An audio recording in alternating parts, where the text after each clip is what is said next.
Welcome everybody. Bienvenidos a todos. I'm very, very happy and honored that we can organize this evening tonight. Thanks to all parties involved. A lot of people have made this evening possible. To begin with the Colombian Embassy. Lucia Solano will speak a few words to you later. And we're very honored to have these wonderful guests tonight. Jaime Garcia Marquez, brother of Gabriel Garcia Marquez, and here Gerald Martin, biographer of Gabriel Garcia Marquez' life and work. The books are there.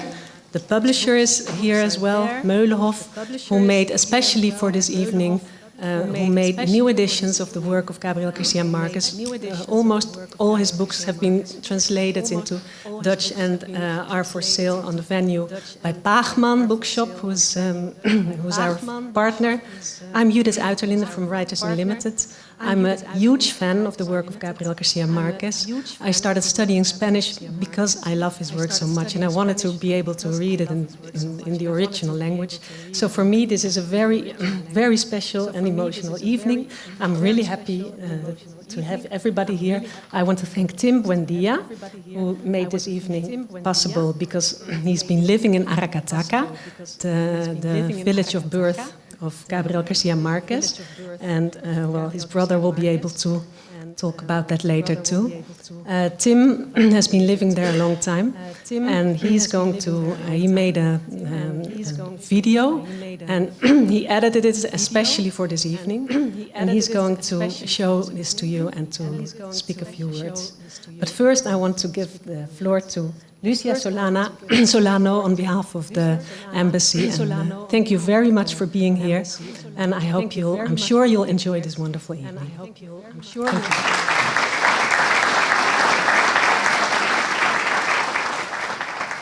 Thank you, Judith.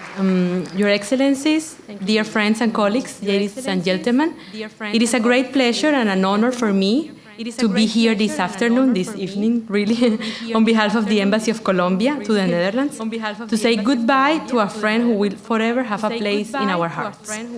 Gabriel Garcia Marquez was a man who, far more than merely being a Colombian, incorporated in his works the very essence of being Latin American, and especially of being a Caribbean. He, with many others, placed Latin American literature at the forefront of the world literature, unraveling the essence and identity of the region and projected it to the world. If we want to personify Latin America as a symbol of emotion, generosity, and greatness, Gabriel Garcia Marquez would be an ideal figure. Gabo, as we affectionately call him because we feel him like part of our family after reading his many wonderful books, also enjoyed life as is evident through all his work. As the title of his greatest novel tells us, its theme is the solitude and abandonment of Macondo, and yet the sheer appetite for life revealed in the characters and the storytelling itself speak instead of a huge wonder and enjoyment of existence. Moreover, we, the readers of Garcia Marquez's books, have learned to appreciate, above all, that he wrote about immediately accessible themes such as love, life, and death, in a way that was new and unbelievable, and yet so close to our own experiences. But Gabo also loved telling stories about friendship. In the epilogue to Strange Pilgrims, he said, "The first story idea came to me in the early 1970s, the result of an illuminating dream I had after living in Barcelona for 5 years. I dreamed I was attending my own funeral, walking with a group of friends, dressed in solemn mourning, but in a festive mood. We all seemed happy to be together, and I more than anyone else, because of the wonderful opportunity that death afforded me to be with my friends from Latin America, my oldest and dearest friends, the ones I had not seen for so long. At the end of the service, when they began to disperse, I attempted to leave too, but one of them made me, with decisive finality, that as far as I was concerned, the party was over. You are the only one who can go, he said. Only then did I understand that dying means never being with friends again. Ironically, his death, the trap that life has, afforded us to be here among friends, and particularly among his friends and his family, remembering him, one of the greatest writers of all times. And that is really what this evening is all about. By welcoming here our guests, Gerald Martin and Jaime Garcia Marquez, we will hear tales about our Gabo. Gerald and Jaime will share with us experiences, stories, anecdotes, and even jokes, so we can know more about our prize novel in literature as a writer, but also, and especially, as an extraordinary human being.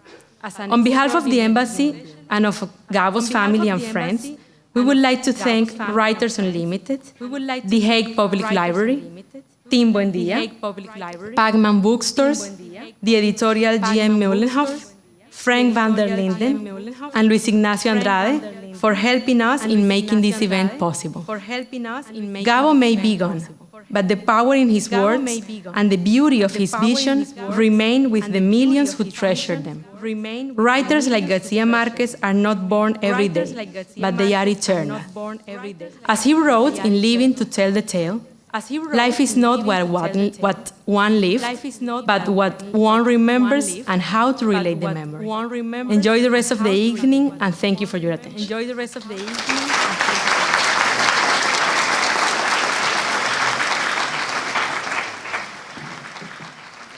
Good evening, everybody. I'll just keep it like this. The best way to honor Garcia Marquez, I'm not going to keep it like this, I'm going to put it higher.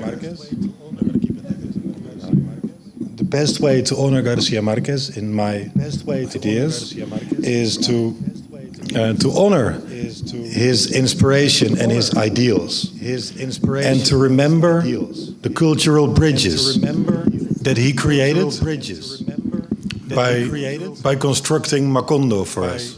I want to talk a little bit about his inspiration. The Colombian Caribbean, between the sea, the mountains, the swamp, and the river, lies a little town called Aracataca. Since the early 20th century, people from all over the world gathered together there because of the banana boom. People from Africa, from Arab countries, from Italy, from Spain, from the United States, from all over the world, they gather together and they create this mix of cultures. And Garcia Marquez was amongst the people to live there. His grandparents had a very big influence in him. He lived with his grandparents until he was almost 10 years old. His grandmother told him stories in a way that he wrote 100 Years of Solitude. The style, as you might remember, is very particular. That was the way that his grandmother spoke. And his grandfather might have been the most important person in his life, who took him when he was very little, walking around town, telling him his history of the wars, a very big example for the Colonel, for José Arcadio Buendia as well. Actually, he mixes characters together, and well, you all know the story. When he was 1.5 years old, Garcia Marquez, in the area of Aracataca, there was the Banana Massacre. You might remember as you read 100 Years of Solitude. Those things happened as well. Many events, people, many things that occurred to Garcia Marquez when he was so little. He later put it in the imaginary town of Macondo, which is not so imaginary, as you might know. Much of it is based on his hometown, Aracataca.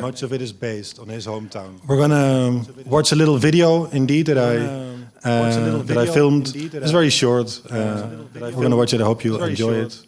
And to think of Macondo when you see Aracataca, when you hear the people talk, and then I'll be back. Esto no es Macondo, esto no se llama Macondo. Le pusieron arbitrariamente el nombre de Macondo. Esto se llama Aracataca. 100 years of solitude. Gabriel Garcia Marquez.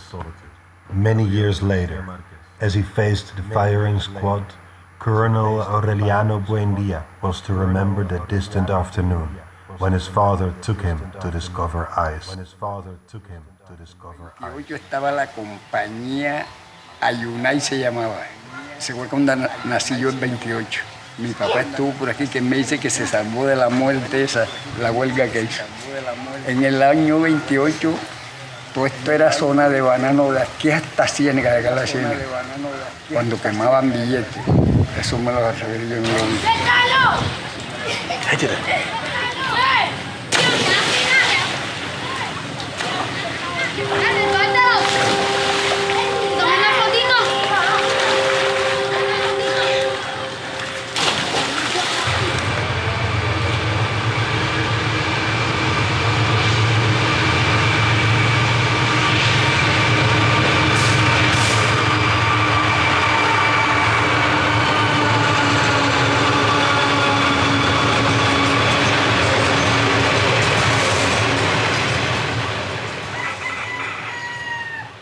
Estos son unos palos que sembró Pedro Sánchez allá en el camellón, ¿usted los conoció?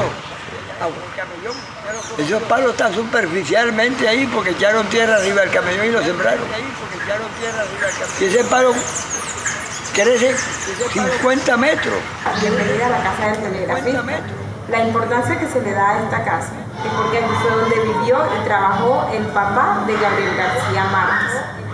Él vivió aquí en el año de 1923, cuando vino a cumplir la labor de telegrafista. Gabriel eligió a García Martínez, Luisa Santiago Márquez y Guarán, algunos de sus 11 hijos. En total, él tuvo 15 hijos, 4 fuera del matrimonio y 11 con Luisa Santiago, su esposa. Úrsula y Guarán, uno de los personajes principales de 100 años de soledad, fue realizada por unos estudiantes del SENA, quienes la presentaron como tesis y luego la donaron acá. En la vida real, Gabo dice de que ella era la abuela Tranquilina Guarancot y su abuela materna. Estos proyectores de cine, los cuales eran propiedad de Antonio da Conte, un italiano, quien fue el que trajo el cine mudo a Aracataca y toda la diversión. Gabo lo lleva a la obra 100 años de soledad con el personaje de Pietro Crespo. Bonitas.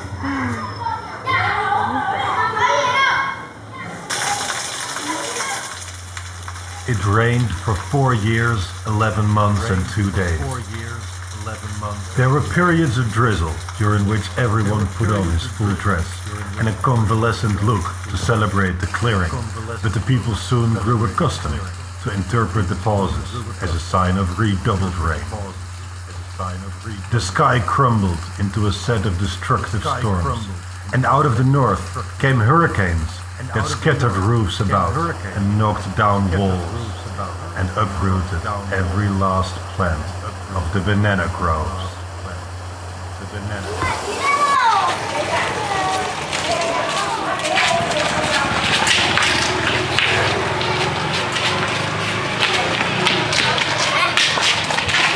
Tantas novelas que escribió, poesías, un colegio que lleva el nombre de él. Nos sentimos orgullosos de Gabriel García Márquez.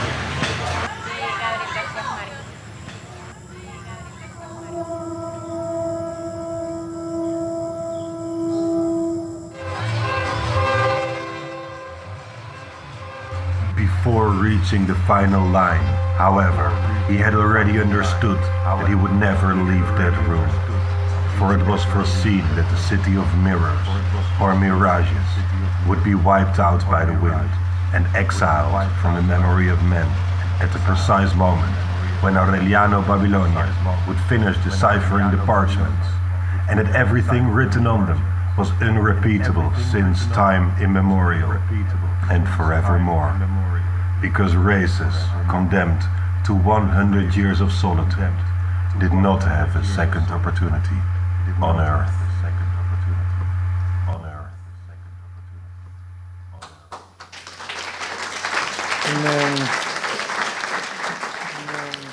Just a few images that me and some friends of mine, we filmed it together. You could see that Aracataca is a little bit of a forgotten town. But then again, you would expect that of Macondo to be forgotten. Next year, April, Aracataca, as a government entity, the town, the municipality, is going to turn 100 years old. And it kind of looks like it's going to celebrate them in solitude. Next year, in April, we are organizing a festival, a Gabriel Garcia Marquez festival, in Aracataca for 3 days. You are all invited. Very welcome. On the website you can see updates, and please leave me your email addresses so I can send you information about it. It's going to be very exciting, even if you won't be able to participate. What's going to happen? Okay, I'm going to invite the next guests up here on stage. We have Gerald Martin. He made it today. It was not. It was not an easy trip. Jaime. That's why we were all a little bit late. But, I'm sure we're not going to talk about this happy things. Jaime Garcia Marquez and Frank van der Linden. Please give them a warm welcome.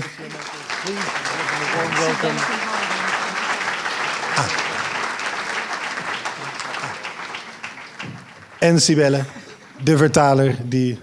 Want niet iedereen spreekt... excuse me. Judith was speaking Netherlandic to me. We're going to start. Okay. A warm welcome, all of you. And especially, of course, Jaime Garcia Marquez and Martin Gerald. Let me tell something about my own relationship, if you can call it a relationship with the work of Garcia Marquez. I think I will be married for my whole life with 100 years of solitude. And I use the word married because I was in Tuscany in Italy at the beginning of the 80s with my wife. We had just married. And I had one book with me, 100 Years of Solitude, and to be very personal, my wife and I, we had never made love before we left Holland. Yeah. So that felt a little lonely. But I had her with me, I had that book with me, and I read it in those first 4 or 5 days of my marriage. And I will always stay married with this book, because in it came, well, everything came together. You know, the passion, the literature, the relationship, the fun, and the intense love. And all those things, of course, one can discover in the work of Garcia Marquez. So I'm going to start with a personal question for both of you too. Jaime Garcia Marquez, would you be so kind as to share one of your dearest moments with Gabo? What comes to your mind when I ask you this question?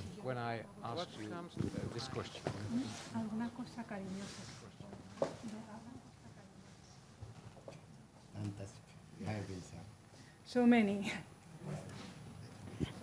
Son tantos los recuerdos que tengo de él que no logro escoger ninguno. So many memories, I can't really pick one out. Just one.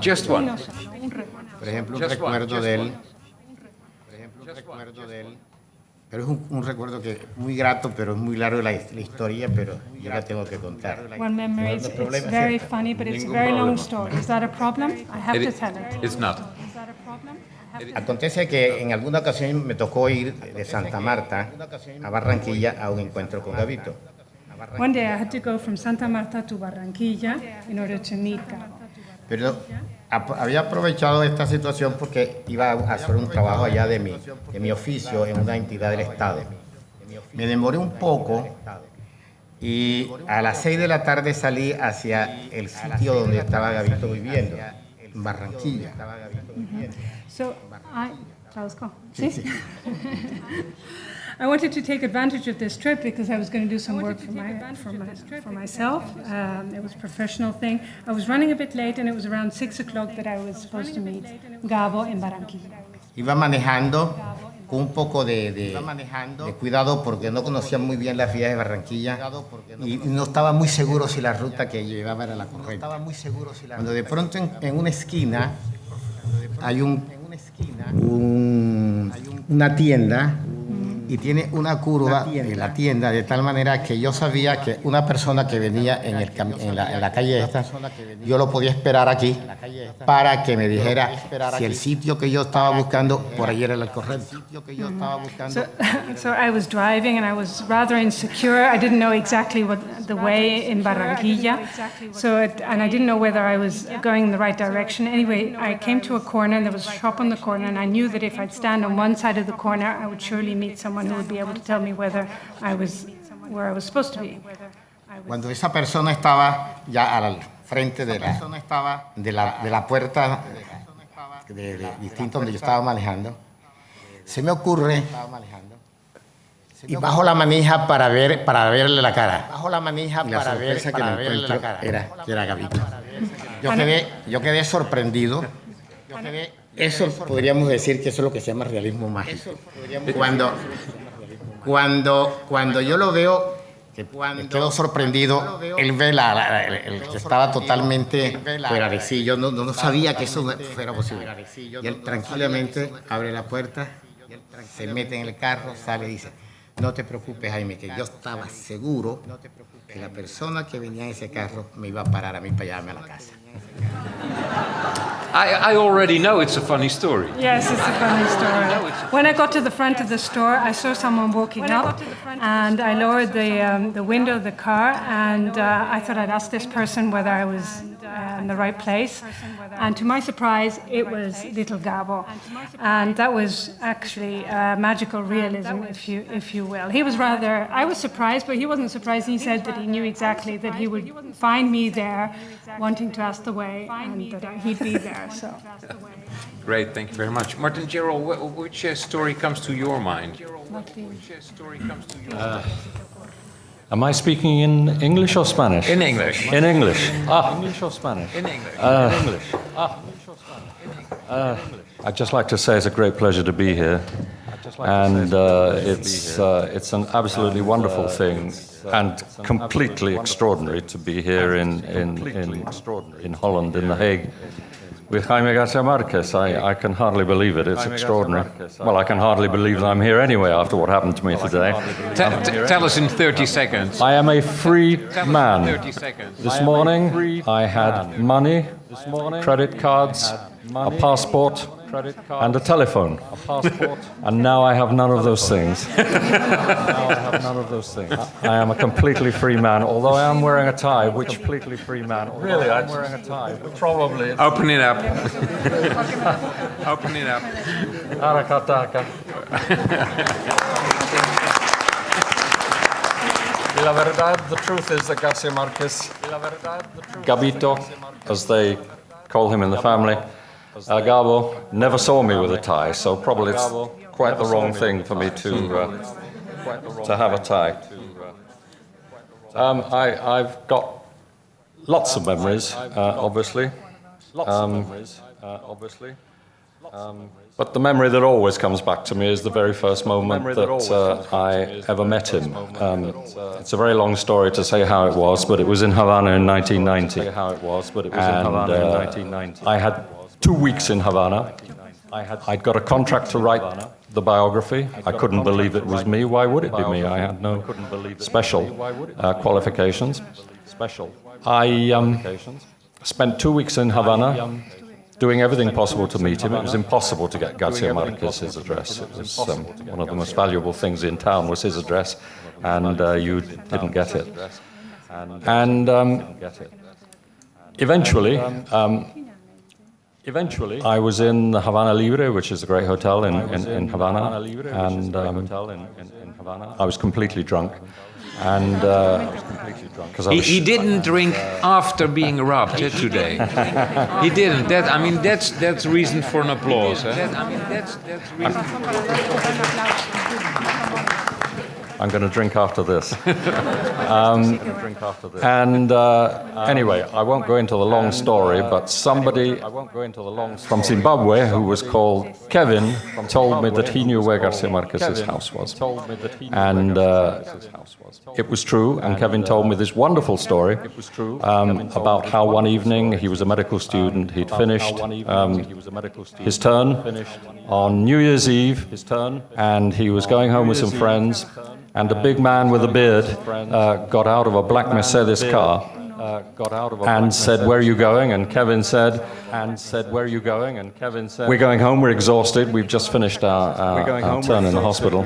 And the man said, "No, you're not, you're coming home with me, because my friend is putting on a big New Year's party." And of course the bearded man was Fidel, and the party was in Gabo's house.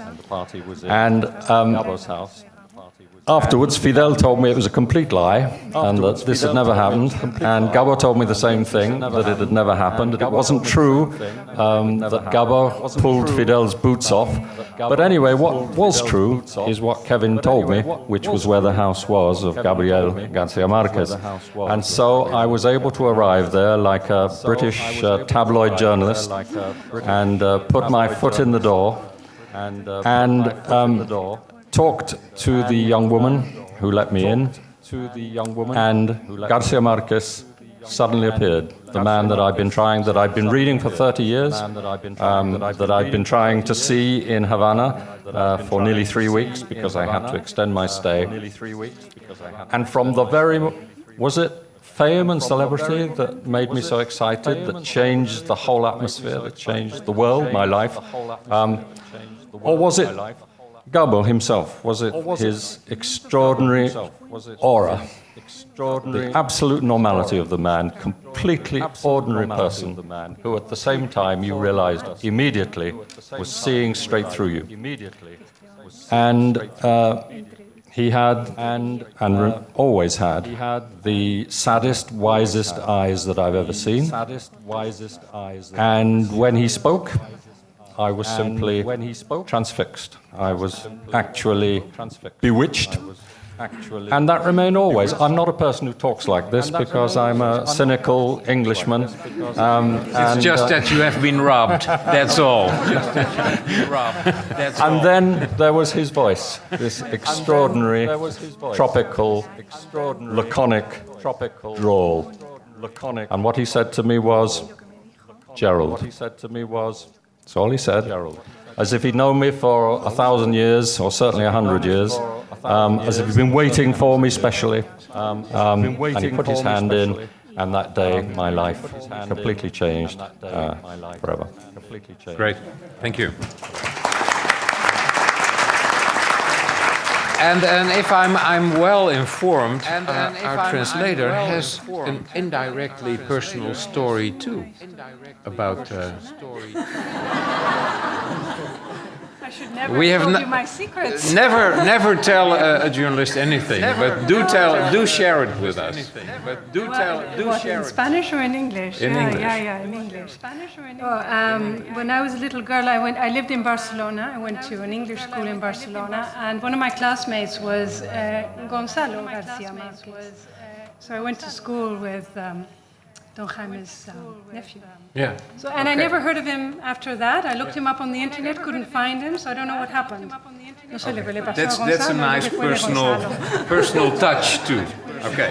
Pero fíjese una cosa que quiero anotar. Yo no entiendo absolutamente nada de inglés. Pero todo lo que dijo ella se lo entendí. Porque me lo había dicho hace 10 minutos. How would you describe the relationship you had with your brother? Una relación común y corriente entre un hermano mayor y uno que era de los menores. La circunstancia especial mía hacia Gabito es que además él era mi padrino. Yo estoy convencido que cuando lo eligen al padrino mío era porque ya yo estaba casi en artículos mortis y ahora había nacido de 7 meses apenas. Bueno, 7 meses, aunque él dice después que no son 7 sino 6, pero hay que creerle a alguno de los dos, a mi mamá o a él. Entonces, Resulta que la probabilidad que me fuera a morir eran muchas. En un territorio bastante insalubre como era La Mojana en esa época. Y mi mamá se llenó de una cantidad de recursos intuitivos o no sé, y ella logra armar una pequeña caja de cartón y me hace una especie de una incubadora. Y de allí, de esa incubadora, voy recuperando poco a poco mi vida y resulta que aquí ponen de padrino a Zagadito.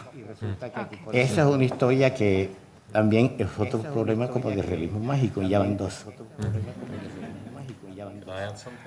After her translation, Okay. So in fact, it was a very ordinary relationship that I had. It was the relationship of a big brother and one of the younger brothers, but it was special in the sense that he was my godfather.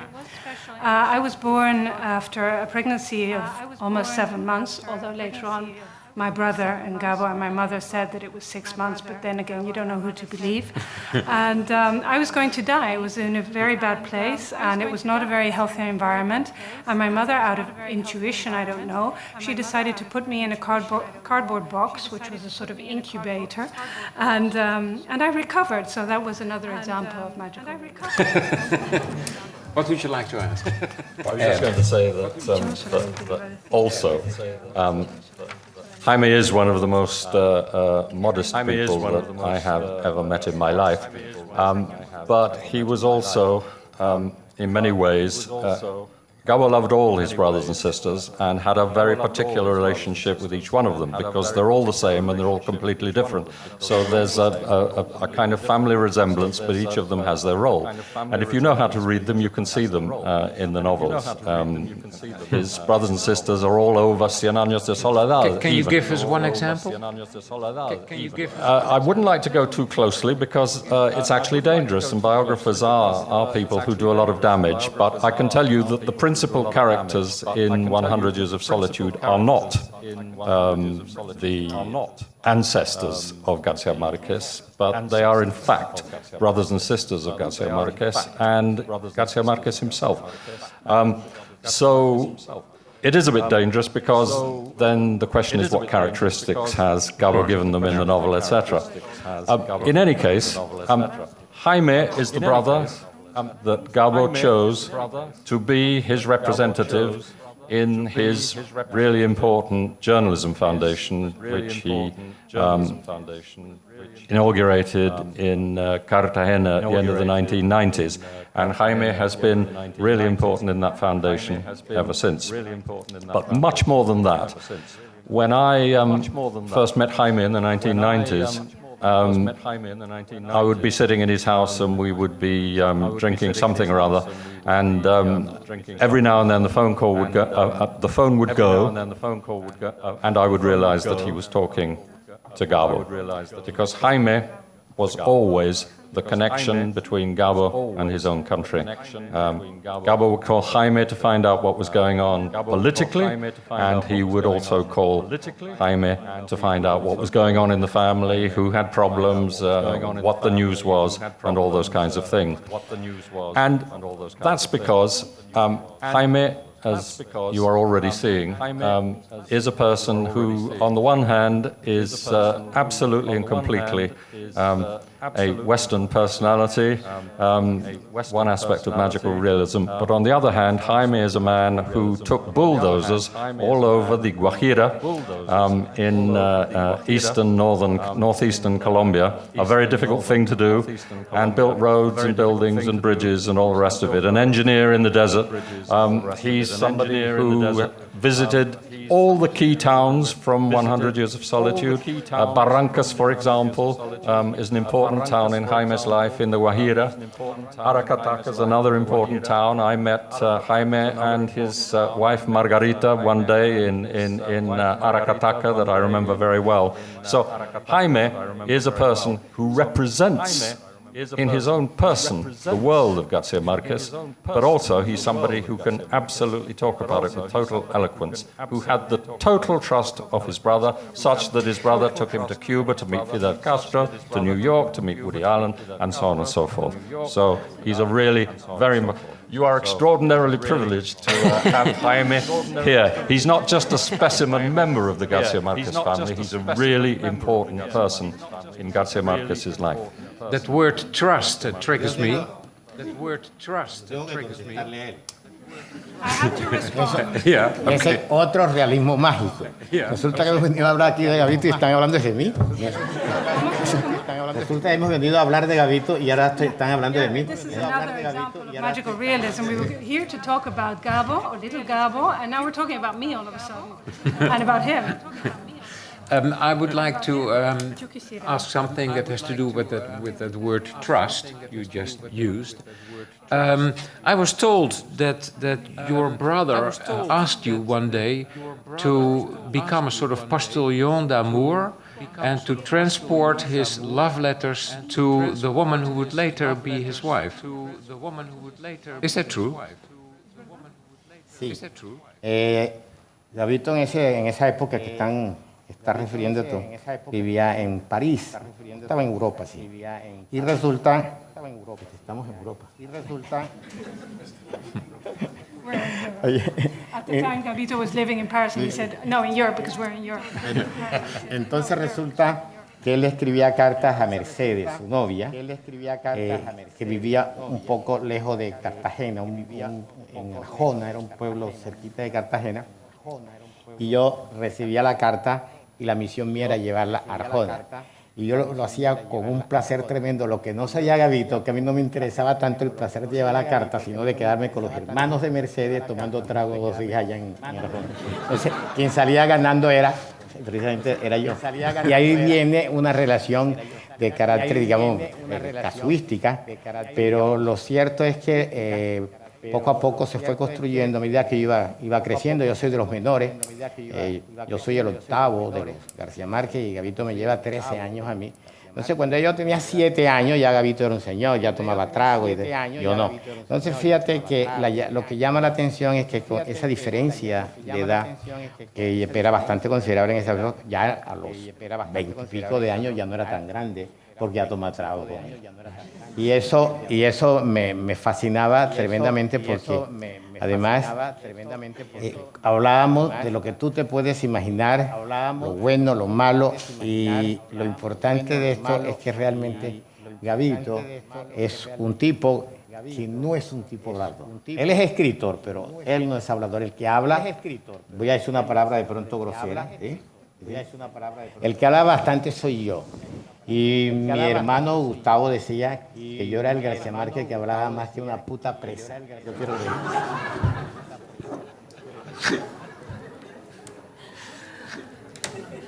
Okay,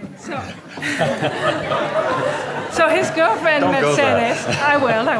His girlfriend Mercedes. His girlfriend Mercedes. She lived in a little town called Arjada near Cartagena. And he would send her letters, he would send me the letters, and I would take these letters to Mercedes in this little town. Now, the pleasure was not so much to bring the letters to Mercedes, but to be with her brothers and have a drink, because you must understand that I had a very special relationship with my brother. I was number 8 of the children, and Gabriel was 13 years older than I was. So, it was quite something for me to reach the age of 20 and be able to start drinking and to go and pass the letter on to Mercedes and have a drink with her brother. So that was quite a big issue. And then I'd spend time with these brothers and we'd be talking about all sorts of things, about good and bad things. But you must understand that Gabito was a writer. He wasn't a talker, he was a writer. And my brother Gustavo would always say that I was the Garcia Marquez who was the talker. I talked more than a whore that was an imprisoned whore.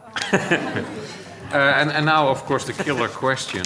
I'm talking out of the perspective of literature, of course. Did you read those letters?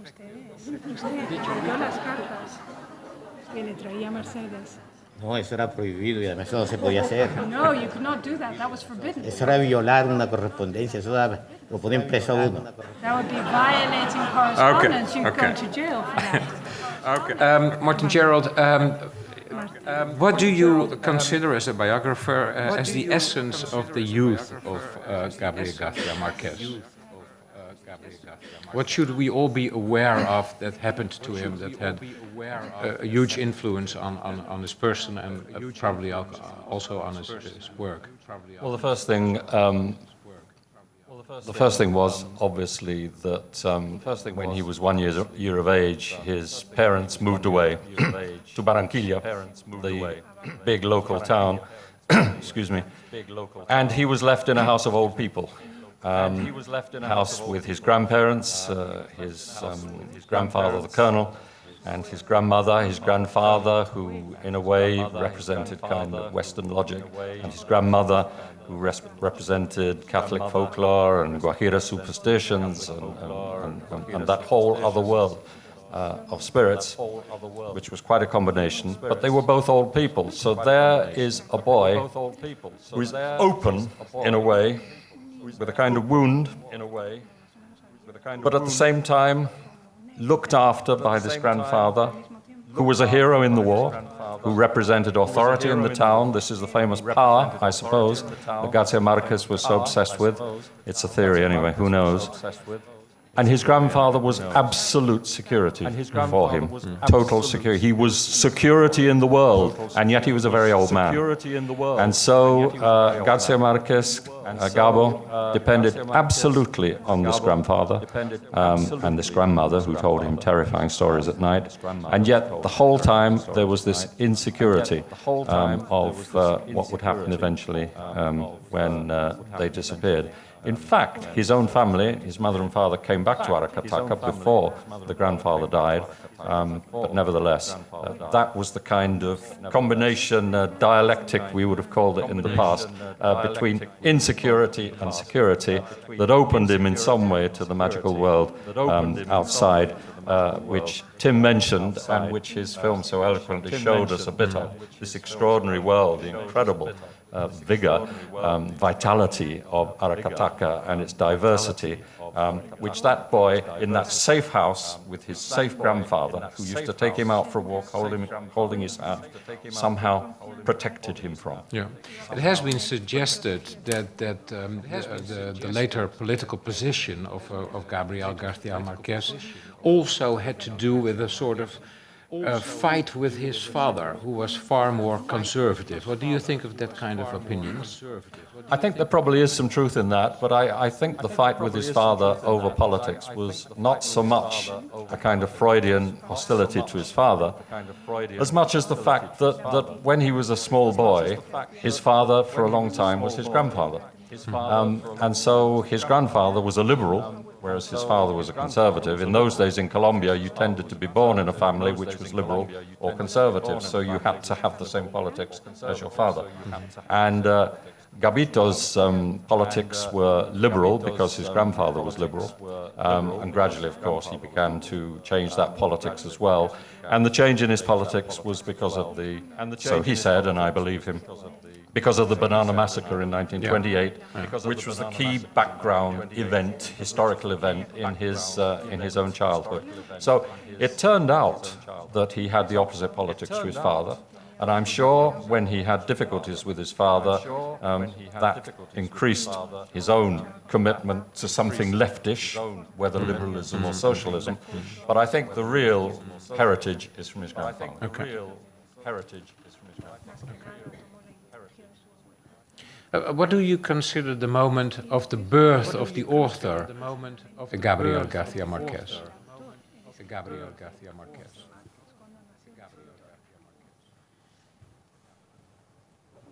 Debo recordar otra vez que él me lleva 13 años.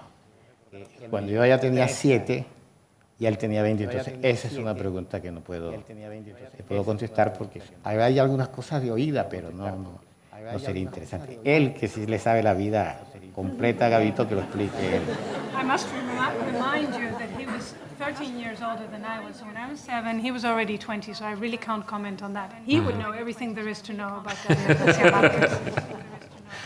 Okay, well, there isn't any doubt. He always used to say, I won't take very long because we really want to hear Jaime, but anyway, you have to believe. I didn't believe anything that Garcia Marquez said when I began the biography. I literally thought he was what the Colombians call a mamagallista and what we call a bullshitter. I really thought that he was just a kind of, a kind of Picasso who played with his audience and you could never believe a word he said, etc. But he himself always said that he was just a humble notary and that he just looked around Aracataca and the world of what he would call Macondo and he just wrote it down. And little by little I've come to see that that is infinitely more true than you would ever believe. On every page of 100 Years of Solitude, one of the most fantastic novels ever written, on every page there are 6 or 7 actual factual references that I, for example, could point out on every single page, and in many cases many more, because the novel is absolutely full of minute details. And I actually believe that going to discover ice in the shop where in fact the fish were placed in ice, in a way within jewels, seeing ice in the tropics with that incredible contrast of heat and then cold, and that feeling when you first feel it that it's burning you, that you get from the ice, so that it's like fire and not just like ice. I'm absolutely certain that if that wasn't the real, original opening of his imagination, it was certainly one of the key moments. Yo quería también hacer una acotación a Gerald. Cuando fue Gerald a conocer a mi mamá, tuvieron una conversación bastante interesante, larga, y en cualquier momento le pregunta Gerald a mi mamá, y le dice, pero Jaime es barranquillero. Y entonces mi mamá dice, no, Gerald, Jaime nació en Sucre. Dice, sí, pero si ustedes se fueron en diciembre para Sucre y Jaime nació en mayo, necesariamente ya usted llevaba a Gabito, a Gabito ya lo llevaba en el, lo llevaba, a Jaime ya lo llevaba en la barriga, ¿sí? Porque ya por los años, ¿cuánto? Aunque fuera 7 meses, ya tenía por lo menos 5 o 2, 3 meses adelante. Ya Jaime estaba en la barriga o estaba en Barranquilla. Y le dijo a mi mamá, ay, Gerald, usted sabe más que yo de mí. Usted sabe más de mí que yo. Así le dijo. Fíjate para que vea que también es un brujo. Él sabía más cosas de mi mamá que la mía. Así fue la frase, así. No lo pude explicar muy bien, pero más o menos así. Pero tenía un gran sentido de humor. Sí. When Gerald first came to meet my mother, they were talking. It was an interesting conversation, a very long conversation. And then Gerald asked my mother whether Jaime was from Barranquilla, was born in Barranquilla, and she said, no, he was born in Sucre. But then Gerald said, no, but you guys moved in December, you moved to Sucre, so when he was born in May, I mean, he was already in your tummy by then, so Gerald knew more about, my mother said, Gerald, you know more about me than I knew myself, so he must have been some sort of witch. How was it for you to read 100 Years of Solitude seriously for the first time, and where were you when you read the book?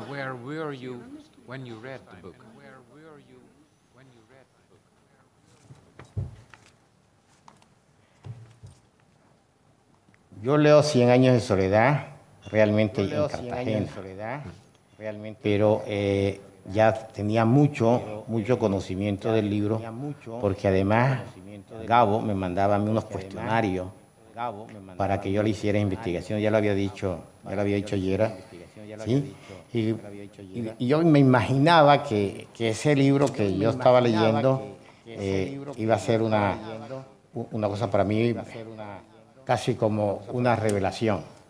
Y lo que sí me di cuenta realmente era una revelación, pero estaba preñado el libro de situaciones en que de alguna manera uno ya tenía referencias del libro, porque realmente es la vida de Macondo, a 100 años de soledad. Ahí está muchas personas que son de la vida real.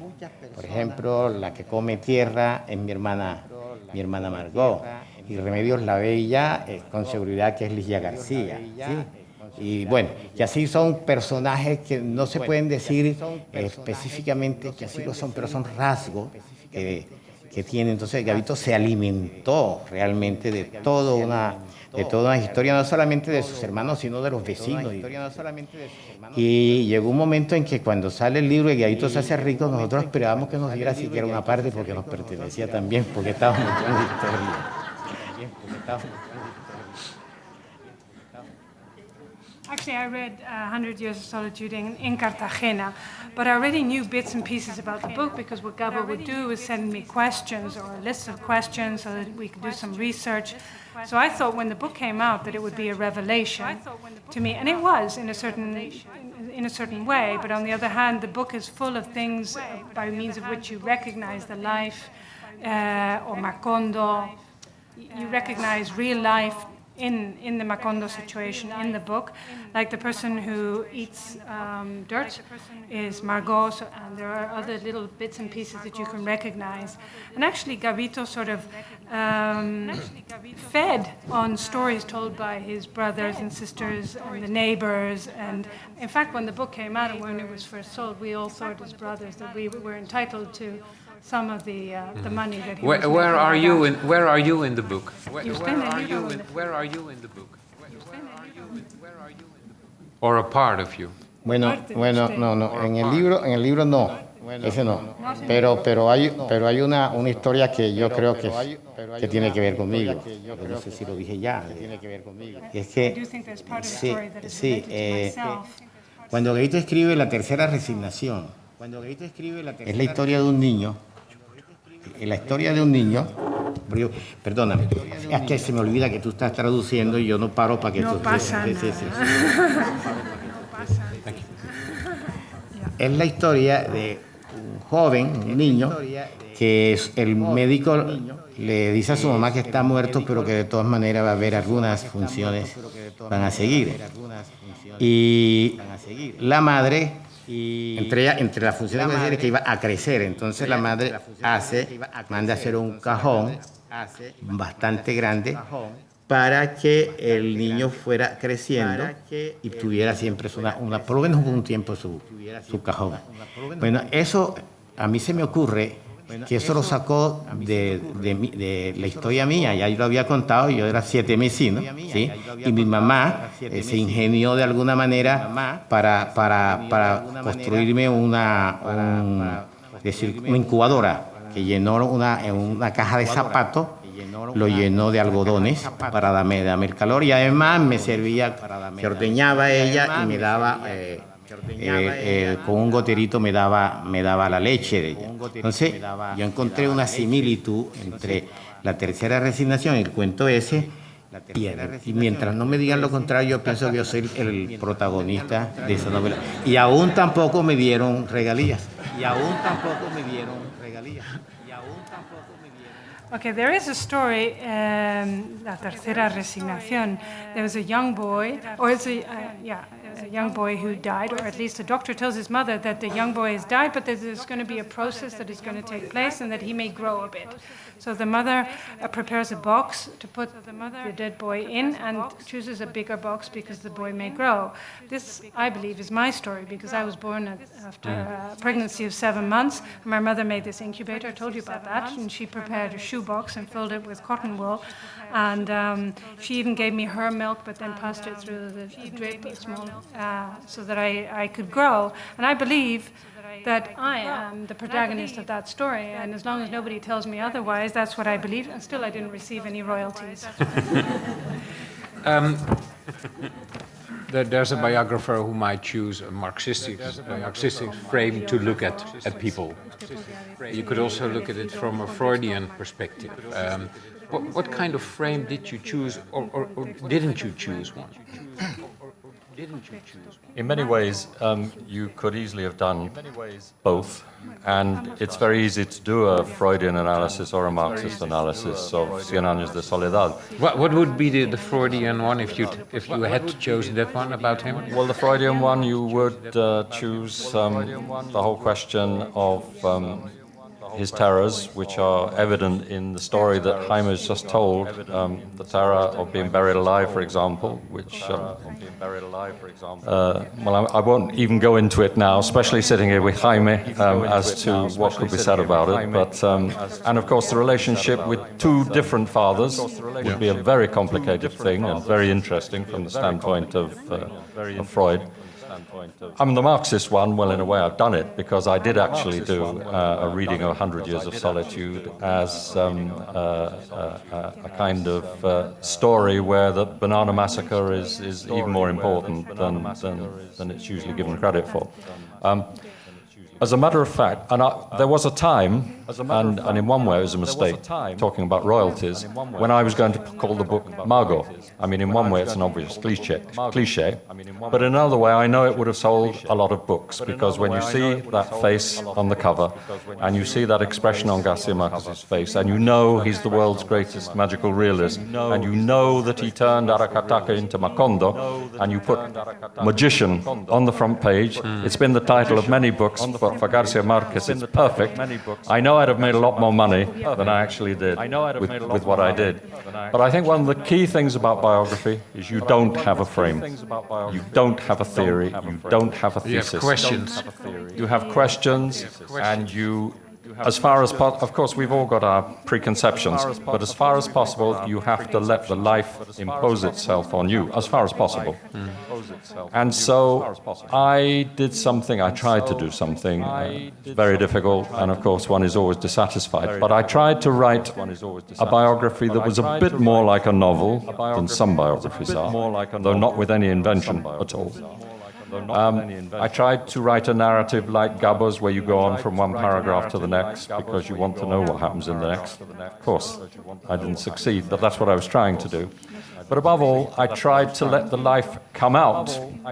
A biography is always an iceberg. You do 20 years of investigation, and in the end you've got 500 pages, which is the result, which is the bit at the top. But if it's a good biography, the rest is down there, and you can feel that it's down below. Whether I achieve that, I don't know. It's what I tried to do. And it was absolutely without a thesis. There is only one thesis in the book, which is the meaning of the Autumn of the Patriarch, and that's got a special meaning for me because I almost lost the biography because of my interpretation of the Autumn of the Patriarch.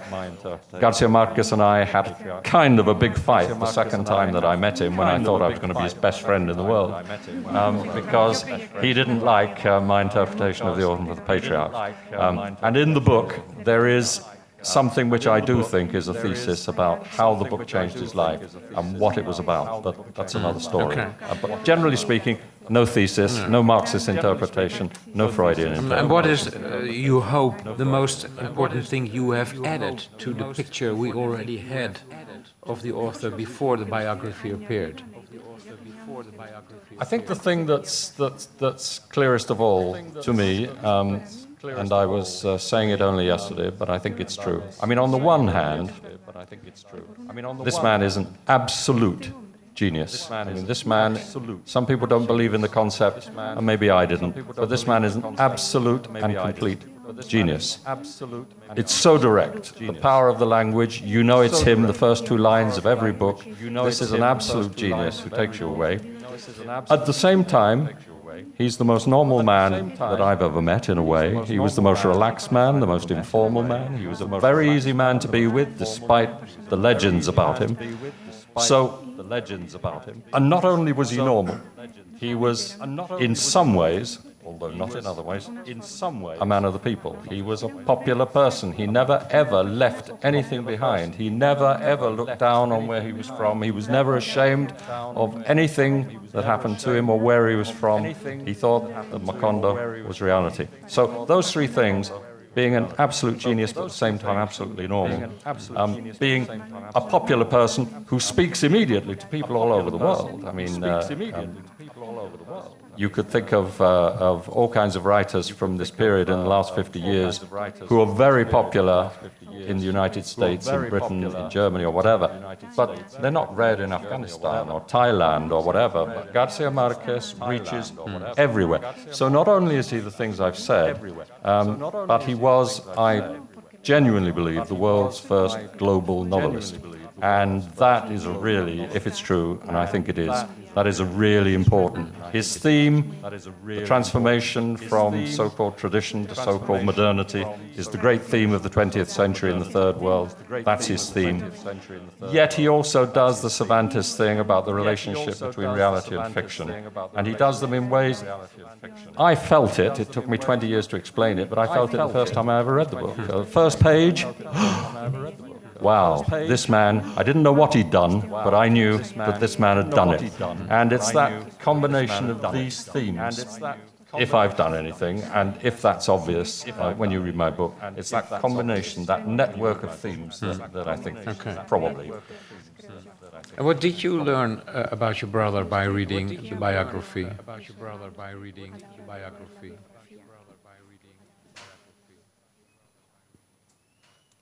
Mire, esa es una pregunta muy difícil de responder. Sí. Yo leí la biografía. Inicialmente hubo algunas cosas que no me gustaron, pero este señor, que es un tipo supremamente amoroso, cariñoso, me dio un abrazo en público y yo dije, he metido la pata. Porque es posible que este señor me venga, además de eso, a dar un abrazo después de todas las barbaridades que he dicho. Yo quiero en público también entonces pedirles las excusas necesarias ayer por esa historia que algún día había que hacerla y ya te dije, te pido excusas otra vez, Gerard. Son cosas que sucedieron, pero nunca es tarde para reconocerla. Pero quiero decir otra cosa más. Traduzco. I read the biography, and of course there were things I liked and certainly things I didn't like. But then again, I met this man who's so lovable, and when I met him, he hugged me. He hugged me in public, and I thought, oh my God, I've been so wrong. So here publicly, I'd like to apologize to you, Gerald. What didn't you like? Excuse me. Pero quiero agregar algo más. What didn't you ¿Qué es lo like? que no le gustó? What didn't you like? Ya, es que ya se me olvidó. I forgot. Yeah. Stays between us. Stays between us. No, pero eso entre nosotros, nadie se entera. Pero hay una cosa que sí me van a ayudar ustedes todos aquí. Y tiene que ver que cuando yo bajé de aquí, de esta silla, de esta mesa, mi mujer no me vaya a pegar. Porque ella me tiene prohibido una cosa que voy a decir y por eso no la voy a mirar para que me vea. Y es que resulta que cuando él está hablando de que Gabito es un genio, yo siempre pensaba que él lo estaba diciendo como una exaltación de la inteligencia. Bueno, en el año del 1999, yo estuve en Cartagena, fui a reunirme con unos especialistas en psicología, en literatura, etc., porque queríamos armar una cosa que se llamaba una escuela de vocaciones tempranas. Traduce lo que va a ser la traduce hasta ahí. Bien, bueno. Entonces, sí.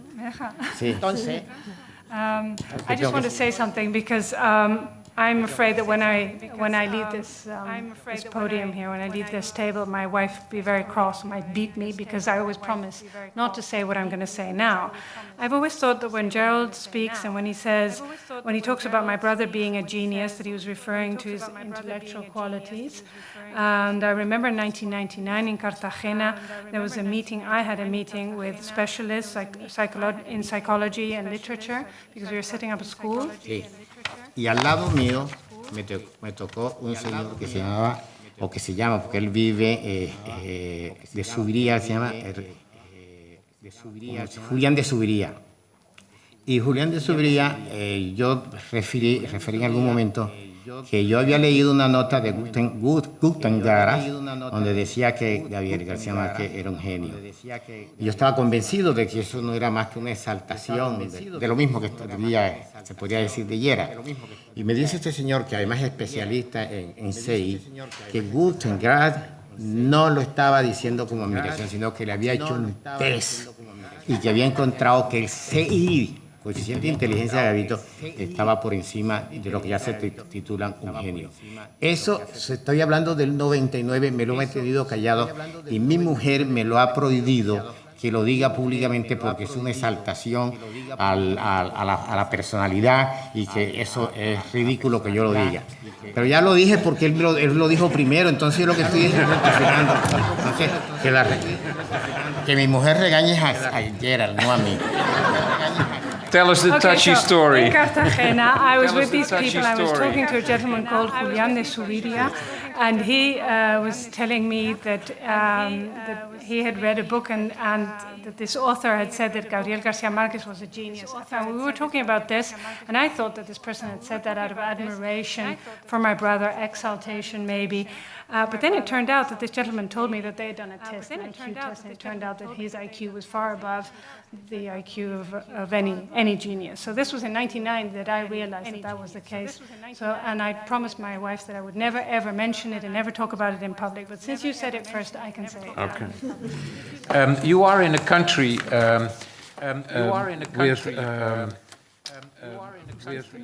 where we had an author who was probably the most famous Dutch author for the last 25 years. He died a few years ago. His name was Harry Mulisch. In this country, he was considered to be a potential Nobel Prize winner. And he once visited Cuba. And he always defended Fidel Castro up until the day he died. How come it's so that quite some great authors support Fidel Castro?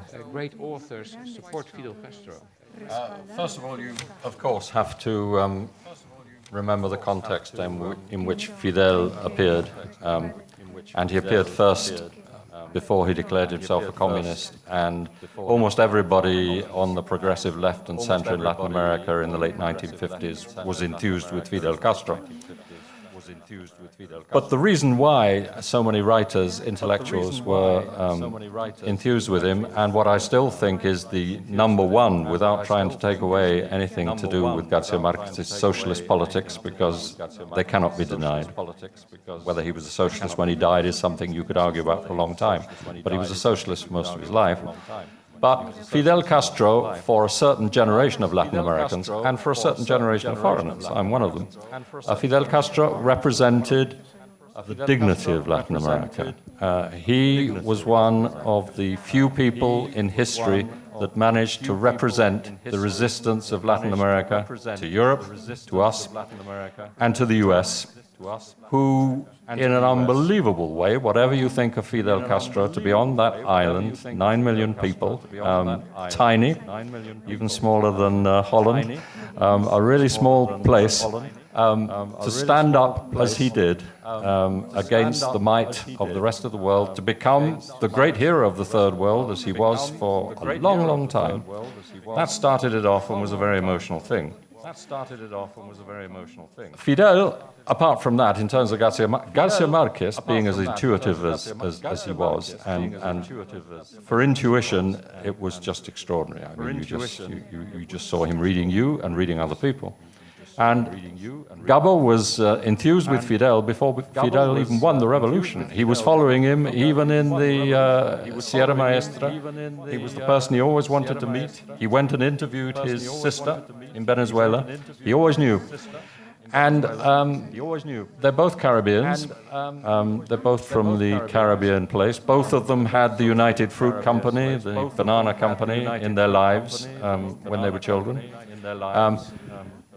The Caribbean is the home of magical realism. If you actually plot where all the most important people from magical realism from the 1920s to the 1960s came from, over half of them, I would say, are from small area. Absolutely. Why? Because of its diversity, which Tim talked about even in Aracataca. Incredible diversity and people coming together and comparisons. And then there's the whole question of power. I mean, some people just call Garcia Marquez Fidel's lackey, that he's just a kind of courtesan or courtier of Castro. But I think that they were real friends. And I also think, and this is something that's not often said, they were in one way in a world of their own. There was no writer in Latin America in the 20th century who could compare with the immediate success and charisma of Garcia Marquez. And there was no politician in Latin America in the 20th century who could compare with the charisma of Fidel Castro, whatever anybody actually thinks about his politics. And therefore, that relationship, I think, people tend to criticize, especially now that we no longer live in a bipolar world. We live in really one world, except now, of course, we're going back to religious wars, but in those days they were political wars. But someday somebody is going to write something about what an astounding thing it was that the most important politician in Latin America in the 20th century and the most important writer in Latin America in the 20th century were incredibly great friends. So it would take me a long time to explain it in detail as I see it, and who knows. But what I would like to underline is what an incredible phenomenon it was that these two men had this relationship for 40 years. Looking at what was happening in Latin America and the world, the greatest writer and the greatest political figure, like him or not. Has your brother tried to open up the eyes of Castro for the rights of writers in Cuba? Bueno, habría que preguntarle a él y desgraciadamente ya murió, ¿no es cierto? No podría saber. What can you, because you smile, what do you know about Because he was always complaining to Fidel, whether this was real or not, but he was always saying to Fidel, but you don't even pay me, I do all this work and you don't even pay me, you print my books and you don't even give me any money for them. So he was always, they had a joking relationship, and that was one of the things he did often complain about. Yeah. We have to finish off, and I'd like to leave some minutes for questions from the audience. What would you like to add about the political role of your brother?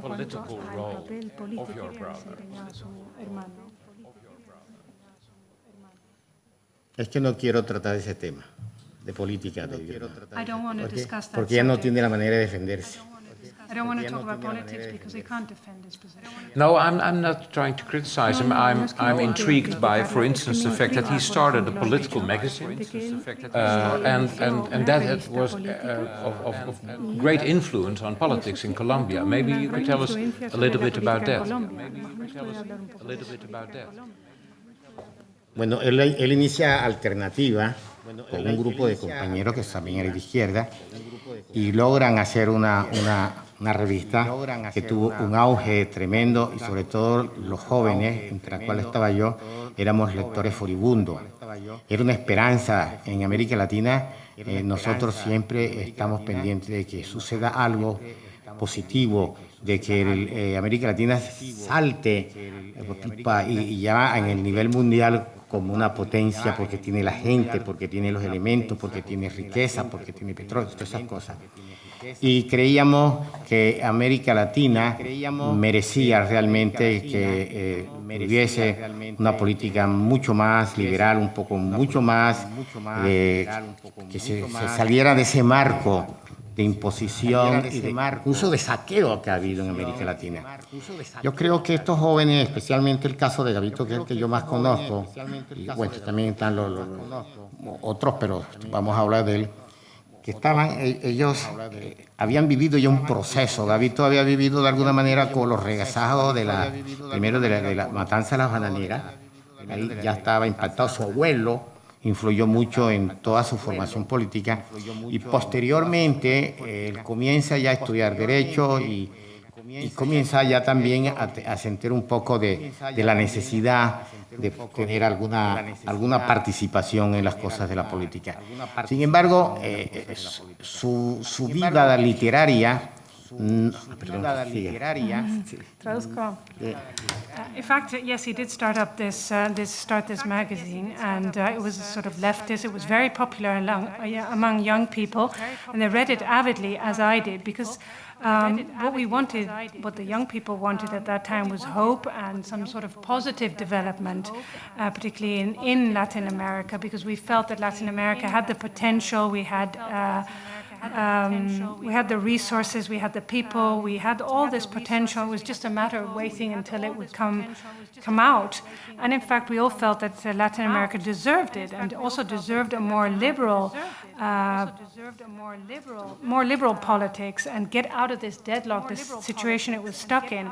And in fact, Gabito and others had these ideas, but they went through a whole process. And it might have started with the Banana Massacre, that did indeed play a very important role for him. And then he started to study law, and he felt the need to participate on the political level.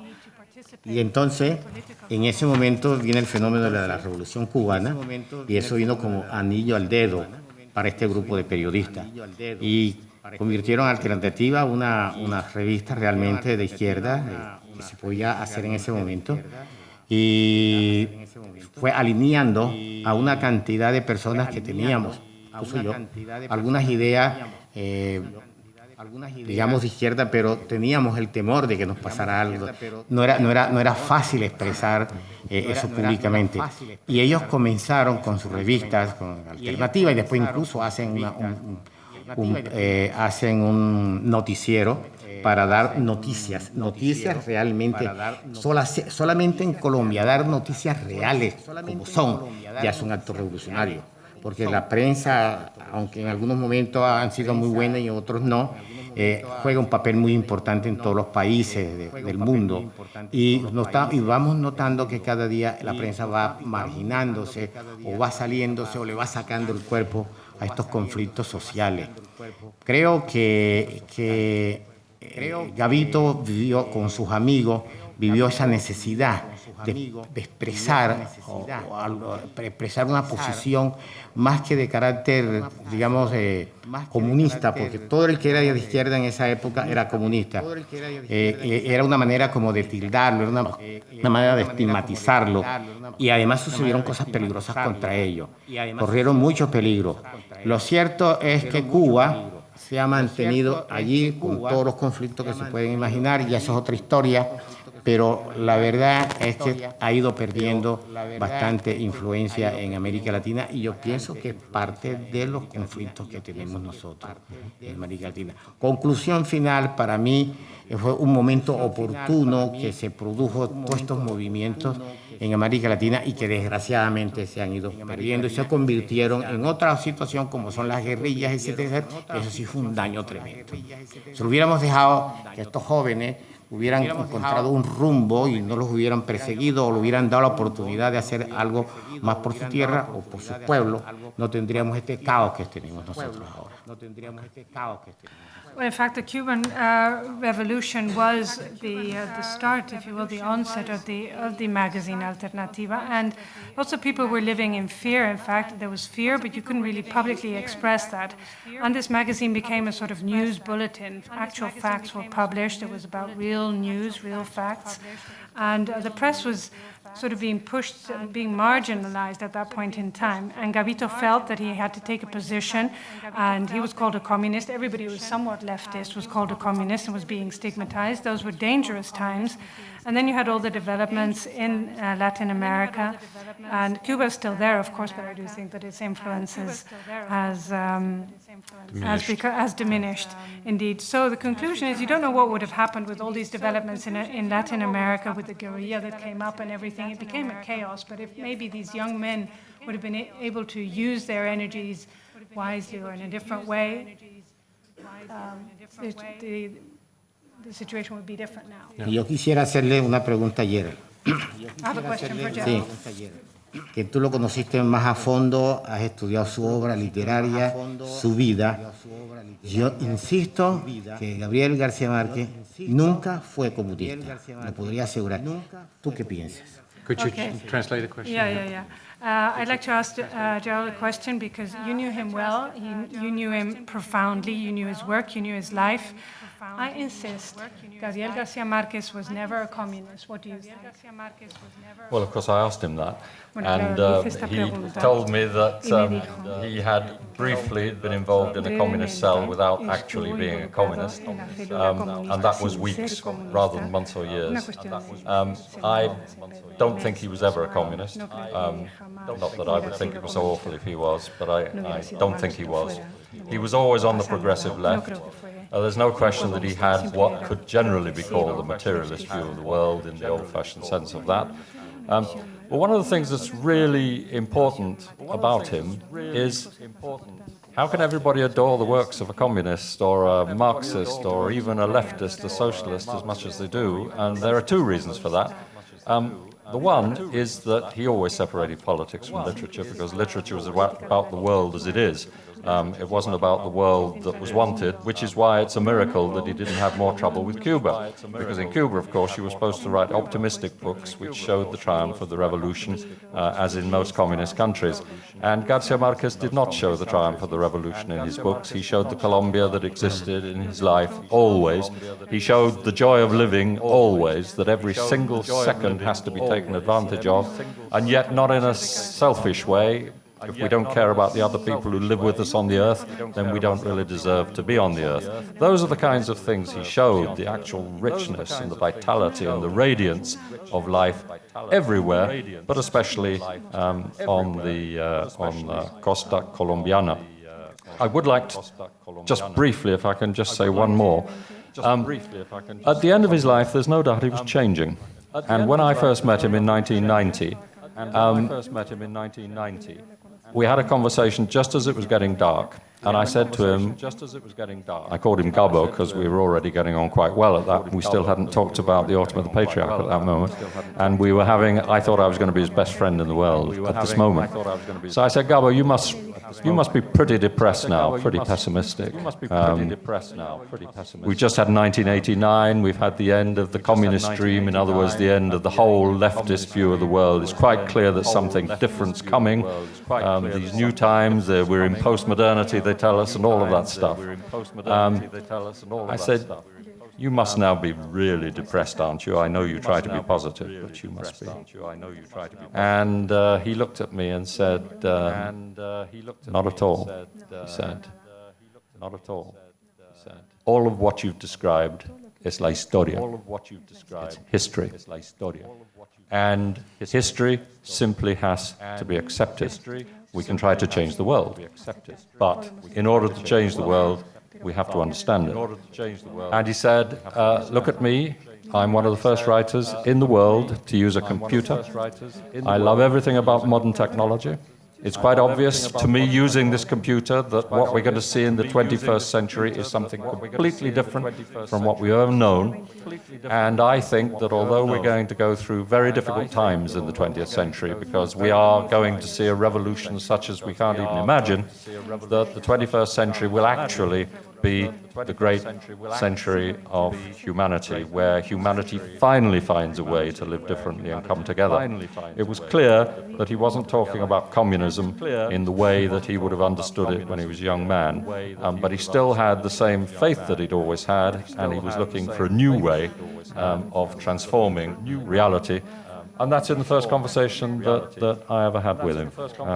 It was really quite a wonderful moment because it was something that I was able to think about and have thought about ever since. It's true that we're still going through the difficult years that he described, but at least he was still very optimistic about what was going to happen in the world, and he never ever lost. His books are hard and difficult, and he always says that life is difficult, but he always says it's worth living and it can be made infinitely better. And that message is there everywhere in his books, and he doesn't actually say it most of the time, but the readers just feel it, you know. So, very important man politically, but the politics is deep in the books, it's not on the surface, and it's a politics that most people on the planet can actually agree with. Last question. Everything was possible in his literature, in his books. So let's just imagine that he would sit down at this very table right now, and you'd have a really last chance to ask him anything, what kind of thing would you? Maybe while you're thinking, we can have him, because we have a very short fragment of an interview that was being done with Gabriel Garcia Marquez. Yeah, think and about the question and we take a look at him. No, I'm going to answer it now in 1 second. Yeah. That's the most interesting question I've been asked in a long time, and I do not know the answer. So, well, think about it, because we're going to show a video. Maybe you'll come up with an answer.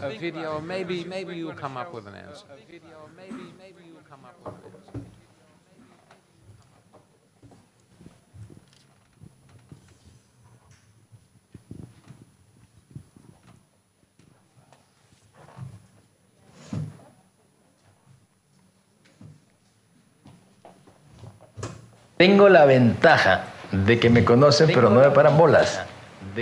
Yo dije en Barranquilla una vez cuando llegué hace unos 15 años, dije, lo que pasa es que aquí en la costa no hay prestigio que dure 24 horas. Aquí yo salgo a la calle y tú ves, ¿qué hago? ¿Qué hago? ¿Qué hago? Nadie se acerca a molestar para nada, ni a pedir empleo, ni a pedir autógrafos, ni a decirme que leyeron o no leyeron el libro. Nada. Eso es estupendo. Hay 2 lugares que son así estupendos. México, porque es una ciudad tan grande y tan compleja que ya no se sabe si estoy o si no estoy. Entonces, cuando voy a escribir, me llevo mis maletas para México, me encierro allá y escribo tranquilamente. Allá es donde escribo más, allá tengo mi biblioteca de trabajo. Y luego la costa, donde no me pone ni 5 de bolas. Me saludan, me dicen y tal, pero nadie se detiene a soltarme la filosofía.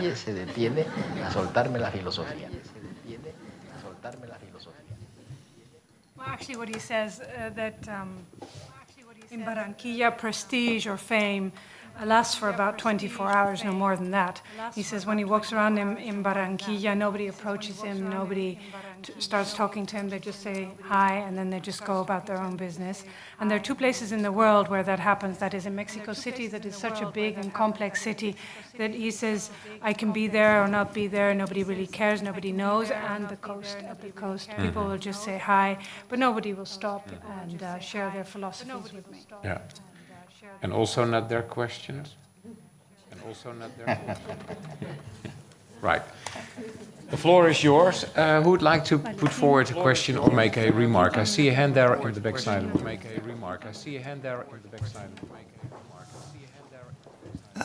De hecho, tengo 2 preguntas y espero que Frank pueda elegir uno de esos 2. Don Jaime, estoy curioso. Estoy curioso que usted estaba hablando de esa energía, ese compromiso social que tenían esos jóvenes cuando él estaba escribiendo por un magazine. Yo siento que ahora, como he vivido en Santiago de Chile por un rato, y pienso que ahora hay ese sentimiento, esa energía en América Latina igual, entre como mi generación. Entonces me gustaría preguntar quién tal vez sería llevan la herencia de su hermano ahora en América Latina. Y la otra pregunta es un poco más corto que The Autumn of the Patriarch. Usted estaba diciendo eso, que había una pelea de eso, y me estaba interesada de su interpretación de esta obra. El otoño del patriarca, que había como una riña. Que había como una riña y quería saber más de eso. Let's see. El otoño del patriarca, ya esa es otra cosa. El otoño del patriarca, otra cosa en el sentido de que obviamente es una obra literaria y hay un poco de... hay bastante sentido político. Y la crítica que pienso yo que estaba haciendo Gabito políticamente era a través del mismo patriarca. Porque todas las cosas que le planteaban al patriarca nunca había una solución.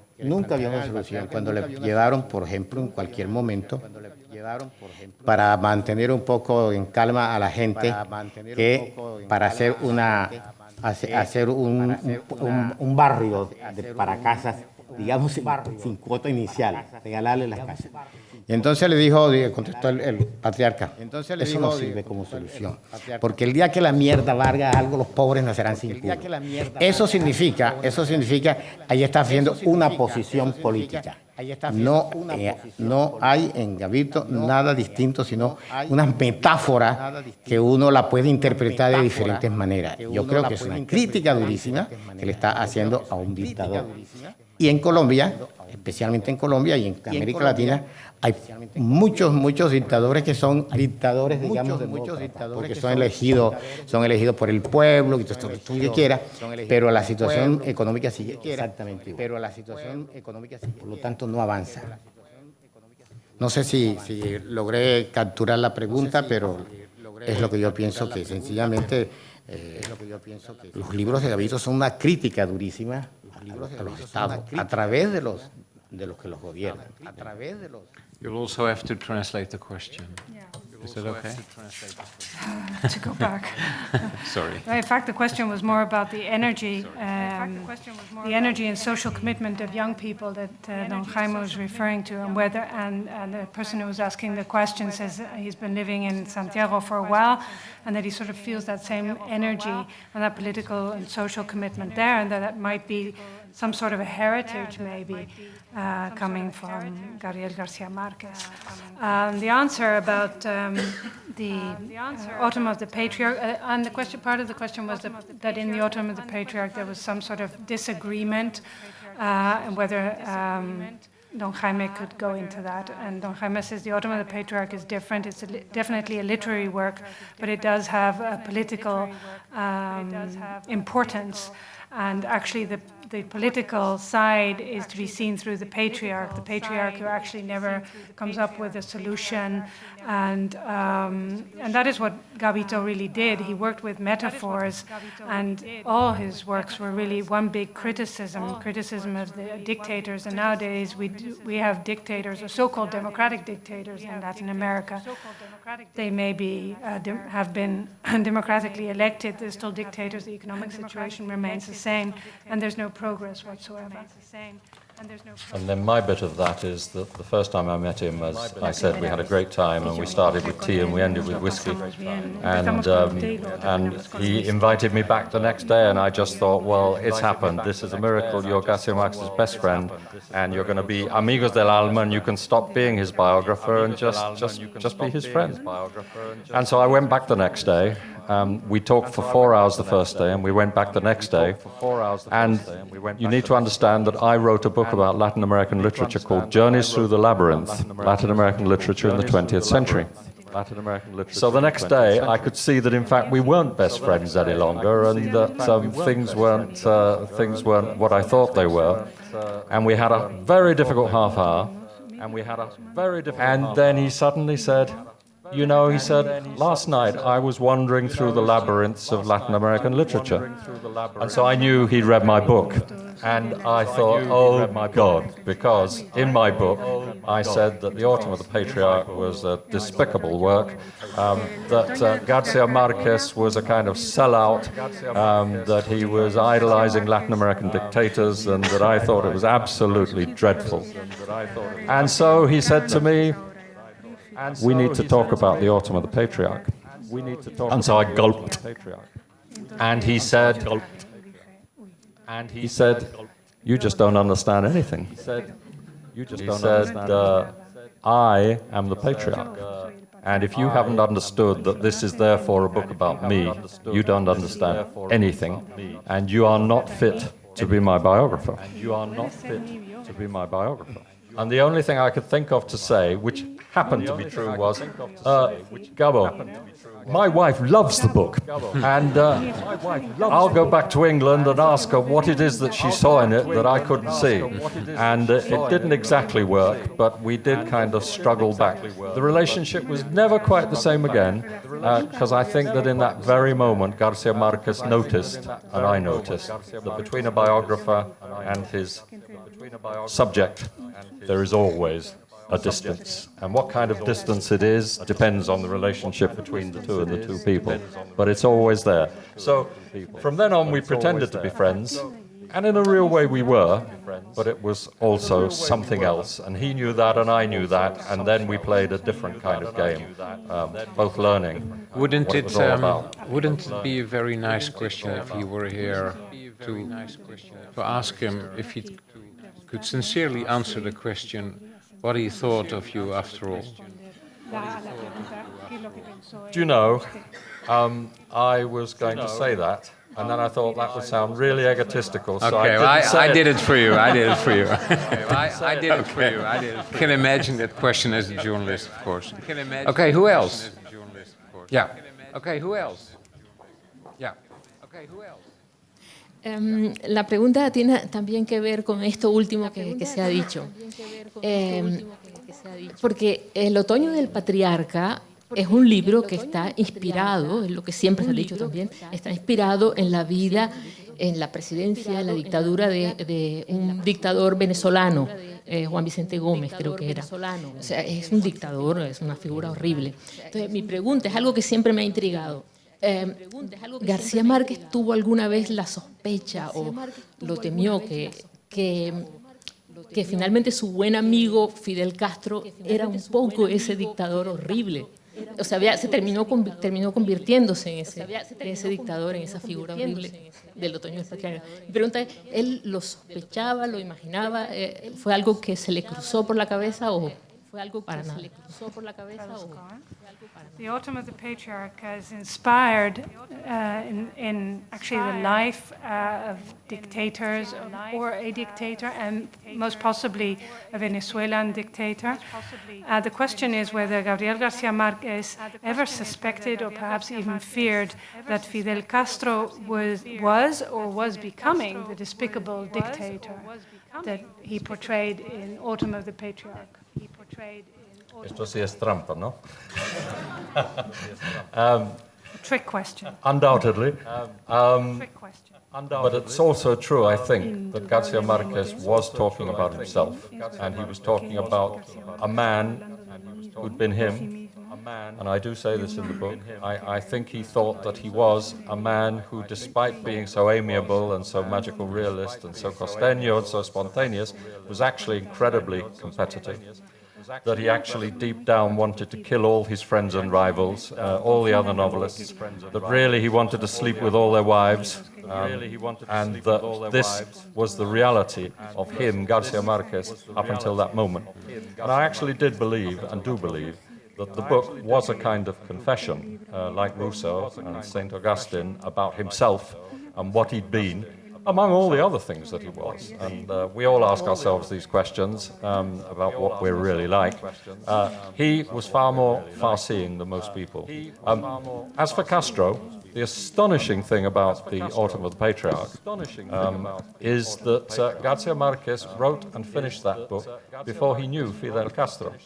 And yet, and there are some aspects in the book which are based on Fidel, just like they're based on Gomez and on Trujillo and others, but I agree that Gomez is a big influence. And I think Fidel is a little influence. But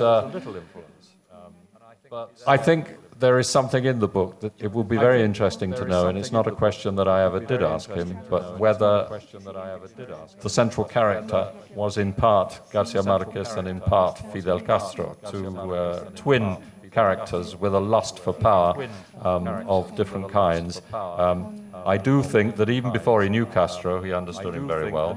But then Garcia Marquez knew there's power at this table. Has this man got the power? Have I got the power? Has Jaime got the power because he's got the charisma and he belongs to the Costa? Power is everywhere. Power is everywhere in this room. It exists between every man and woman in this room. Love is everywhere. They're the two big themes of Garcia Marquez, love and power. Nobody has ever just played with those themes to the degree, with the profundity, I think, of Garcia Marquez for a very long time in literary history. So he takes us further. I honestly do believe. He looks at himself. He promises to be better. That's what the book is partly about. He certainly thinks that there is a monster in Fidel Castro, but he also thinks that there is also a saint. And I think he thinks the same to some degree about himself. So I think it is a book that reads us as well as expressing what Garcia Marquez was trying to say. Thank you very much, both of you, for this interview. I'd like to finish with a story I started with. My wife and I, we divorced. We did after 12 years. We're still very fond of each other. You've read Love in the Time of Cholera. I've read Love in the Time of Cholera. We still meet very often, and we still both love and treasure the book that we had with us in Tuscany. So it survives everything. Thank you very much for sharing and for being here. Goodbye. Thank you very much.